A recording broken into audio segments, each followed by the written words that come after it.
पीछे का कमरा। अब किसके पास वक्त है यहां? अब कौन जनाजे में रोता है? आज ऑफिस में काम बहुत है और एक दिन तो सबने मरना होता है। ये तो इस कॉलोनी में रोज का लगा रहता है। आज किसी का बाप मरा है और कल किसी का चौथा है। उनके जीते जी न गए हम कभी, अब जनाजे में जाने से क्या होता है? यूं ही नहीं मैंने अपनी ये दुनिया बनाई है, अपनी सांस से सांस रगड़कर इस घर की ईंट ईंट बनाई है। देखो इस हवादार मकान को, इसका मार्बल मकराना से लाए थे। दीवारों को सजाने के लिए कारीगर आगरा से बुलाए थे।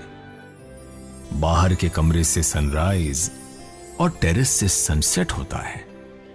पीछे का कमरा, उसे बंद ही रहने दो यार। पीछे का कमरा तो बूढ़े मां बाप के लिए होता है। हां, वो छोटी सी रसोई भी उन्हीं के लिए है। उन बर्तनों को भी हम कभी हाथ नहीं लगाते।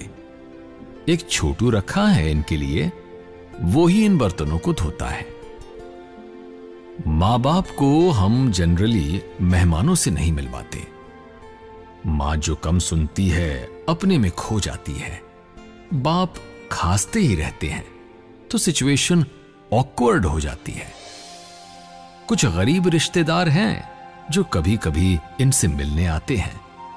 ये जाएं और जाकर रहें अब छोटे के घर, हम दोनों अब यही चाहते हैं। इनकी बातों में बच्चों का बहुत समय खराब होता है। आजकल की जिंदगी में ये कहां एडजस्ट कर पाते हैं। एक उम्र के बाद तो मां बाप बस कहने के लिए ही रह जाते हैं। उनके जमाने अलग थे। लोगों के पास बहुत वक्त था, जरूरतें भी बहुत कम थीं और कम में ही बसर हो जाती थी।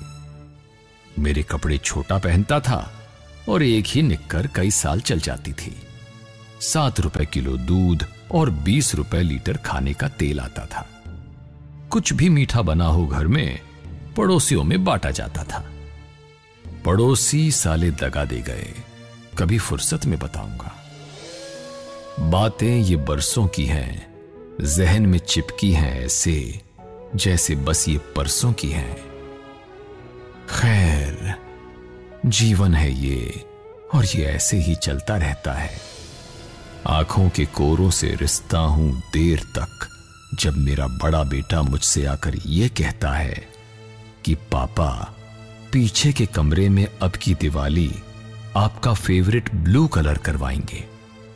अब की जो दादा दादी गए चाचा के यहां, तो फिर इसे आपका स्टडी रूम बनाएंगे। हाथों से छूटता मेरा वर्तमान अब मुझे मेरे भविष्य के पास लाने लगा है। टेरेस से सनसेट के बाद का अंधेरा अब पूरे घर पर छाने लगा है। पीछे के कमरे का खौफ अब मुझे सताने लगा है।